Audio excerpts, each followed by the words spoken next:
గత ఎన్నికల్లో జగన్ ఓడిపోవడానికి ప్రధాన కారణం అభివృద్ధి లేదు, కంపెనీలు రావడం లేదు అనే ప్రచారం. టీడీపీ పార్టీ, దాని అనుకూల మీడియా మొత్తం ఈ ప్రచారాన్ని వైరల్ చేసి జగనుంటే ఏ కంపెనీలు రావు అని నమ్మించేశారు. దానికి తగ్గట్టే కొన్ని కార్పొరేట్ సంస్థలు ప్రభుత్వంతో ఒప్పందం చేసుకుని మరీ తర్వాత ఆ ప్రతిపాదన విరమించుకున్నాయి. అమర్ రాజా లాంటి కంపెనీలను కాలుష్యం పేరుతో వైసీపీ ప్రభుత్వమే తరిమేసింది. ఈ సంఘటనలు, టీడీపీ ప్రచారం చూసి నిజంగానే ఏపీలో పరిస్థితులు ఘోరంగా ఉన్నాయని భయపడి చాలా సంస్థలు పెట్టుబడులు పెట్టేందుకు ముందుకు రాలేదు. అయినా జగన్ తీసుకొచ్చిన ఇన్వెస్ట్మెంట్స్ చాలానే ఉన్నాయి.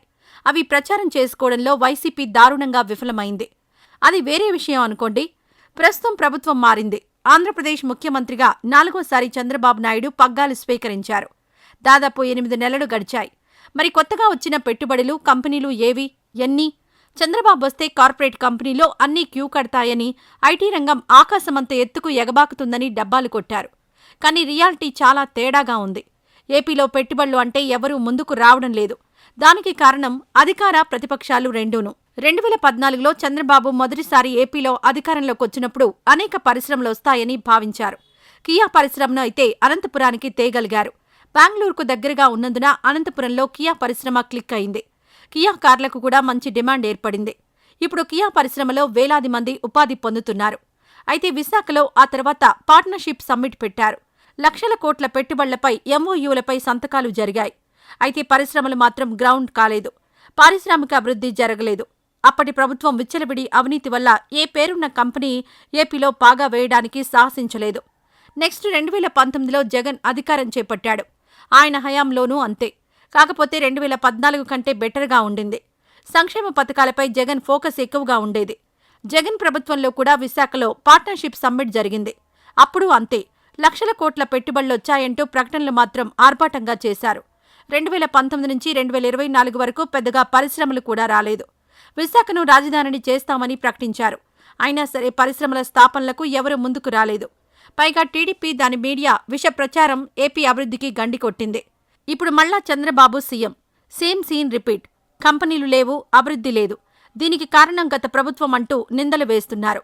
అప్పుడు మాపై విషం చిమ్మారు, ఇప్పుడు మీ వంతొచ్చింది అని వైసీపీ నాయకులు, సాక్షి మీడియా చంద్రబాబు ప్రభుత్వంపై దుమ్మెత్తిపోస్తున్నారు. తాజాగా దావోస్ పర్యటన అంటూ ఆర్భాటంగా బయలుదేరిన చంద్రబాబు, లోకేష్లకు మొండి చెయ్యే ఎదురైంది. దీంతో ఏపీలో ఇక డెవలప్మెంట్ జరగదా అనే భయం సామాన్య జనాల్లో నెలకొంది. పక్కన తెలంగాణ, కర్ణాటక, మహారాష్ట్ర లాంటి రాష్ట్రాలు అభివృద్ధి పదంలో దూసుకుపోతుంటే ఆంధ్రప్రదేశ్ మాత్రం చేతులు నలుపుకుంటూ కూర్చుంది. దీనికి కారణం అధికార, ప్రతిపక్షాల మధ్య సరైన సమన్వయం లేకపోవడం. విధానాల పరంగా ఎన్ని విమర్శలు చేసుకున్నా పర్లేదు, కానీ రాష్ట్రం విషయానికొస్తే కలిసికట్టుగా నిలబడాలి, పోరాడాలి. అలా చేయలేకపోతే సైలెంట్గా ఉండాలి. కానీ ఇక్కడేం జరుగుతోంది? ఎక్కడ ప్రభుత్వానికి పేరొస్తుందో అని ప్రతిపక్షంలో ఉన్నవాళ్లు ఏపీలో పరిస్థితులు దారుణంగా ఉన్నాయని నేషనల్ మీడియా వేదికగా కూడా హోరెత్తిస్తుంటే పెట్టుబడులు ఎలా వస్తాయి? ఇప్పటికే పీకల్లోతు అప్పుల్లో కూరుకుపోయిన ఆంధ్రాని బాగుచేయాలంటే రాజకీయాలు పక్కన పెట్టి పరస్పర సహకారం తప్పనిసరి. వీటితో పాటు రాజధాని ఏది అనే కారణం కూడా ఒకటి. ఏపీలో విజయవాడ, విశాఖపట్నం మాత్రమే నగరాలుగా ఉన్నాయి. విజయవాడ వాతావరణ పరిస్థితులకు ఎవరూ ఉండలేని పరిస్థితి. ఎండ, వేడిమి ఎక్కువ. ఉద్యోగులు ఎక్కువగా ఉండే విజయవాడ ప్రాంతంలో అధిక ఉష్ణోగ్రతలు నమోదవుతాయి. అందుకే అక్కడ నివాసం ఉండడానికి, ఉద్యోగం చేయడానికి ఇతర ప్రాంత వాసులు ఇష్టపడరు. విశాఖ నగరం వాతావరణం పరంగా బాగానే ఉంటుంది. కాస్మోపాలిటన్ నగరం. అయితే అక్కడ ఉక్కపోత వాతావరణానికి ఇమడలేక చాలామంది ఇష్టపడరు. సముద్రానికి పక్కనే ఉండడంతో ఎప్పుడూ తుఫాన్లు, వర్షాలతో ఇబ్బంది పడాల్సి వస్తుంది.